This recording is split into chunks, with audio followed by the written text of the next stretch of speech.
Welcome to my channel! And for those of you who don't know me, I'm Common Free. I started what I refer to as my sustainability journey 3 years ago. I did document most of that on Instagram if you'd like to check that out. But the most important thing that I would like you to know about me for this particular video is that 3 years ago, I was using 100% conventional personal care products.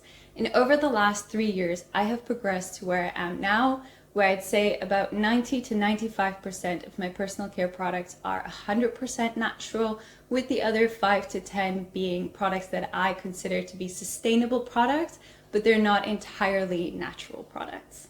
Okay, today's video is all about making the switch from conventional personal care products. So those are products that you use on your body that you can purchase in pretty much any store close to you, to more natural or mostly natural, or products that I would deem more eco or more sustainable. It might be helpful for you if you are considering moving or using natural products, or if you've already started to progress to natural products and you just want some extra information or a sense of community. So I'm going to be talking about my journey of switching from conventional personal care products to more natural, or what I deem sustainable products. And I just want to emphasize that this is my experience and the things that I found difficult or easy, random considerations along the way, some surprises along the way. And I'm hoping that this information at the very least is interesting to you, but also that it's helpful for you. But a massive, massive reminder is that this is just my experience. This is not the universal truth. And please take what serves you and leave what doesn't serve you. Just make the best decision for your body. Let's get started. And firstly, let me know if this was true for you as well, or is true for you if you're considering switching to natural products. But right at the beginning, I felt slightly overwhelmed with where to start. For the first time, my eyes had gone open to how many personal care products I actually use. And this is everything from all of my facial products, my pre-cleanser, my cleanser, my exfoliator, my masks, my serums, my body moisturizer, hand moisturizers, face moisturizers, my shampoo, my conditioner, hair oil, hairspray, toothpaste. Okay, I'm running out of breath, but you get the point. Is that I was using a lot of personal care products, and then I was like, where do I begin switching these to natural products? Fortunately, at that stage, I'd already latched on to the concept of sustainability, and I didn't want the journey to be stressful or a financial burden or wasteful in any way. So I decided that I was going to be kind to myself, and I was going to do it slowly and progressively, rather than taking all of my products, dumping them in the bin and replacing that, because that would be extremely wasteful. But also that would be stressful on a personal level and a financial level. So here's what I did. With about 90% of my products, I would continue to use the conventional product. And while using it, I would research what are the natural alternatives that are available to me based on where I live, and what do they cost, and different factors around that. So I would be doing that research actively while still using the conventional product. And when it was about nearly done, allowing myself a buffer, I would purchase the natural alternative. The reason I did that was because in the beginning, I had some serious doubts about whether the natural alternatives would work for me, and I wanted a bit of a safety buffer to kind of try them out, but still have my old products in case they didn't work for me. The other reason I did that was because I didn't want to waste anything, so I didn't just want to throw it away. I wanted to finish up my products. I didn't do this for all my products, but I did want to finish up my products before just replacing. A small percentage of my products, I did continue for quite a long period of time to use the conventional product, and that was mostly because I struggled to find a sustainable alternative, or an alternative that I felt comfortable and fitted all of my factors that I put into deciding if I want to use the product or not. And the main one here that comes to mind is makeup. For a long time, I still used my conventional makeup before making the switch to more natural or more sustainable makeup. And there was another small percentage of products that I didn't continue to use until they were done. And that was mostly because I had so many of them, like body moisturizers. I have no idea how I collected so many body moisturizers, but they definitely would have expired before I was able to finish them completely. So I ended up donating them. The other product that comes to mind was nail polishes. So I was somebody, I absolutely loved having painted nails. And when I started this journey, I decided that I was going to replace those products with nothing. I stopped painting my nails and I stopped having my nails done. This might sound a little dramatic. I didn't just want to give away all of my nail polish. I had a lot that I had built up over the years, and it was a lot of money that had gone into them. And it was, I don't know, I was still kind of holding on to this idea, like maybe I'll change my mind. So I actually gave them away in stages. I would give a couple of them away, wait a month or so, and then give more of them away until eventually I came to the conclusion that I am very happy with my decision to no longer wear nail polish or have my nails done. And that's when I gifted the last couple of products that I was still holding on. And then also the final product that I gave a lot of stuff away that I didn't necessarily replace was the same with nails. I really used to wear a lot of makeup. So if you think this is a lot, I wore a lot more makeup and had a lot of makeup products from over the years. And I just figured that they're going to expire before I use them and somebody else could use them for better purposes. So a lot of my makeup I gave away. That being said, onto the actual topic for today, and that is switching from conventional to natural products. Now I'm going to take this and rank them from what I deem easiest or easiest for me to then medium to most difficult. Oh, and a quick FYI I just want to throw in there is that although it forms such an important part of personal care, I'm not going to be discussing period or menstruation products in this video. I think that it warrants its own entire video around switching to more sustainable products when it comes to period and menstruations. Starting with what I deem is probably the easiest switch: body wash and soap. There are so many natural alternatives. You are so spoiled for choice when it comes to natural body washes and soap. You can literally pick if you want to use a liquid body wash or if you want to use soap, what kind of packaging you want on your soap, what do you want it to smell like, you name it. In pretty much any store that sells natural products, you're going to be spoiled for choice. Of all of the ones that I've tried over the years, I think there was literally only two that I really strongly felt that I didn't want to purchase them again. And the reason for that is they were heavily fragranced. Obviously they were natural products, they were fragranced with natural ingredients, but heavily fragranced.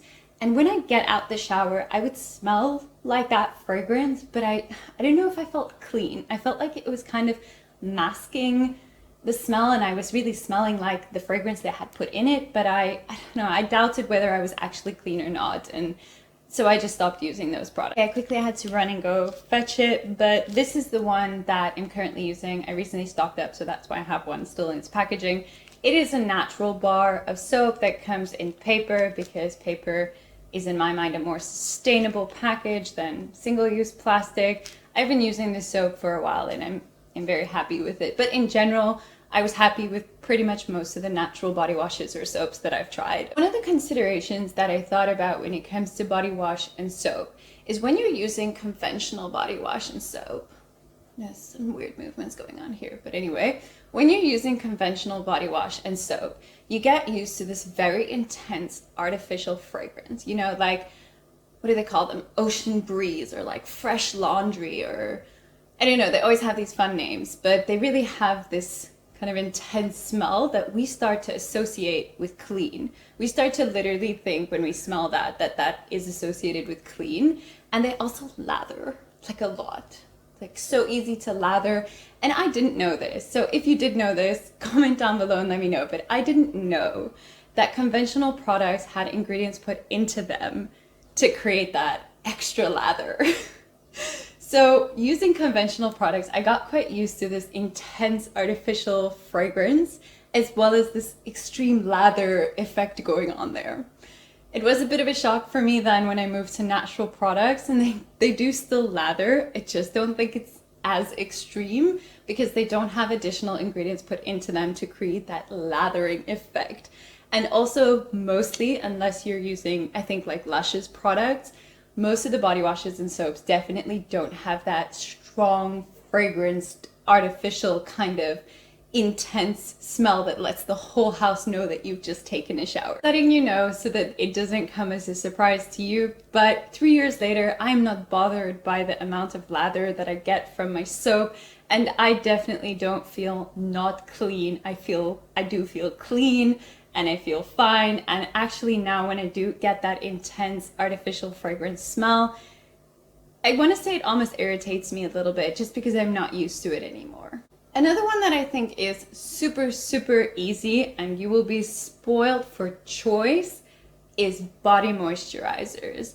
Like, this was really by far one of the easiest switches for me, and I could try so many different products and it was so easy to get those products. Mostly the natural body moisturizers are made of some kind of base oil, so that will range from coconut oil, olive oil, grapeseed oil, sunflower oil, tallow, and beeswax. I think those are the main ones. So you can even be a little particular about what the base oil is that you want because you'll have a lot of choice. So if your preference, for example, is to not use animal products, then you will find a moisturizer that has a base that doesn't include beeswax or tallow. For me, I am a little particular about what goes in my moisturizers, and I tend to avoid products, or I try to limit the exposure of my skin or internally to products that have a high polyunsaturated fat content. So for that reason, the body moisturizer that I use this one. It comes in a glass thing, which I love, and the base is tallow with a couple of essential oils, and this works perfectly for me. If DIYing is your thing, and I do think that this is a misperception in the whole zero waste movement, that DIYing is always the more sustainable option. It isn't always the more sustainable option, in my opinion. But if DIYing is your thing and you enjoy doing it and you enjoy making your own products, I think body moisturizers is one that's pretty easy to do. I'm not particularly talented in the DIY department, and a while back I made my own moisturizing bars from beeswax and coconut oil and a couple of essential oils. Just to conclude that, a quick consideration for when you are purchasing or switching to natural body moisturizers is, as with conventional products, some of them will have a different spreadature. That's not a word, but I don't know what to refer to it as, like how much spread the products have or how easily they spread all over your body. That might be an adjustment for you, but if you would like a product that spreads really quickly and really easily, I would then recommend looking for a more liquid base, or if you're going to use a coconut oil based one, best to use it in the warmer months or warm it up a little so that the coconut oil is liquid. Other consideration is just the absorption, like how easily it absorbs into your skin and actually allows your skin to feel moisturized. I have really oily skin, so I don't notice this one much, but just like conventional body moisturizers, with natural body moisturizers, you will find a different degree of absorption and spreadature. I'm making that a word now. Next one I'm going to deem medium difficulty, and I think that that's predominantly due to personal circumstances, but I'm still deeming it medium difficulty. And that is oral hygiene and tooth stuff. The reason I'm saying personal circumstances is because 3 years ago, I had a lot of issues with my teeth and my gums. I had a lot of sensitivity. So at the time I was using a toothpaste that I'm pretty sure had some or other numbing agent built into it to reduce the sensitivity and pain in my teeth. So I was very scared to swap to a natural product, either worsen the problems that I already had, or that if I was no longer numbing the sensitivity and the pain, that I was going to be in a lot of pain. It took me a while to get comfortable with it, and I'm very happy to report that 2.5 years later, I do not have any additional issues with my oral hygiene or my teeth or my gums. In actual fact, I think that they're doing a lot better. I no longer have sensitivity, I no longer have any pain, and there are no visible problems that I'm aware of. I have been to the dentist and the oral hygienist since starting this natural journey, and definitely they did not pick up anything that indicated that the use of natural products had in any way had a negative impact on my oral hygiene. I also don't want to credit the use of natural products for my oral hygiene being better than it used to be, because in these 3 years, I made a lot of changes to my lifestyle and my diet. And in particular, I became mindful of not stress clenching, which was causing a lot of my tooth pain. Now, another reason that I'm saying it's a medium difficulty is because the other ones, I found that it was really almost difficult to find a product that isn't nice or that you don't enjoy using. Whereas with toothpaste, so Ian started the movement to natural products long before I did, and one of his toothpaste bases was lying around here, and a friend used it, and she described it so perfectly. She described it as feeling like she had polyfiller in her mouth. Like, you know, the stuff you use to fill up cracks in the wall? Yeah, that's how she described the toothpaste, and that was so accurate. That particular one did feel like you were putting polyfiller in your mouth. It did not leave like a nice feeling at all. But I gotta give Ian some credit here. He's all about the health and the natural. So if you tell him something is healthier or is more natural, he doesn't mind if the texture is a little gross or things like that. He's just like, yeah, it's not a problem, I'm gonna use that. Whereas I'm a lot more fussy with textures and smells, and since we've been living together, we have definitely not used that toothpaste again. Currently, these are the two that we use. This is my preferred one in terms of feel and things like that, but it does come in single-use plastic, which I don't love. So I love that this one comes in glass, but it's a tad bit messy because it's very oily. Another very easy DIY thing, I know because I DIY it, so if it's difficult, it's unlikely that you'll find me making those products, but is mouthwash. I'm gonna put it on the screen here. The two that I make for us all the time. The one is made from a natural powder that I buy. I'll also put a picture of that up here. And the other one is just a saltwater rinse. On my blog, I did write I'll link it down below. When I was really into DIYing, I made my own mouthwash from scratch. And I'll put that there. That's just an example of how making mouthwash is pretty easy and they work really well. And with all three of the options, the DIY one I did, the salt rinse and the powdered one, my mouth always feels clean and fresh and good. All the things you want it to feel like after you use mouthwash. All right, then final, I think, mouth product would be floss. And again, personal circumstances here. You can't see it, they can, but my teeth are very close together. So flossing is a bit of a scary activity for me. I've never liked doing it. I recognize the importance of doing it, but I genuinely struggle to do it. So because I was already struggling using normal floss, I was a bit hesitant to move over. I've used 3 different types of natural floss, and this is the one that I'm currently using. It comes in a little glass base, which I love, and then you just refill it, and the actual floss is made, I think, of silk or bamboo, but it naturally degrades. And I'd like to report back and say that even with my teeth being super close together and flossing really not being an activity that I love, I do not notice the difference between natural floss and conventional floss at all, other than the fact that when I'm done, this one goes in my organic waste thing to get broken down naturally, whereas before that floss would just go in the normal. But now one that I'm going to classify is very difficult. And this is just because I was downright terrified of crossing this natural bridge. And that is, at the time when I started my journey, I was a full-time consultant and driving around seeing clients all day long. So I was really scared of being stinky and then being stuck somewhere where I couldn't do anything about that. Now, 3 years later, I have tried to think about 13 different natural deodorants. And of those 13, I think off the top of my head, I can only remember 2 where I was like, yeah, no, these do not work for me. And even though being stinky is not a great feeling, at no point did it get that bad that anybody else smelt it. And I asked people, because I was quite open about the fact that I was using natural deodorant, not with clients, of course, but with friends, I'd be like, smell me, can you smell anything? So yeah, that means most of the natural deodorants that I've used have worked just fine. Fears around being stinky definitely did not come to pass. The products, those 2 products that I found didn't really work for me. I didn't just stop using them because they didn't work for one day. I would still use them kind of when I'm at home and finish them up, or I would give them to somebody else to try and be like, hey, does this product work for you? Like, is it just me? Is it just my body odor?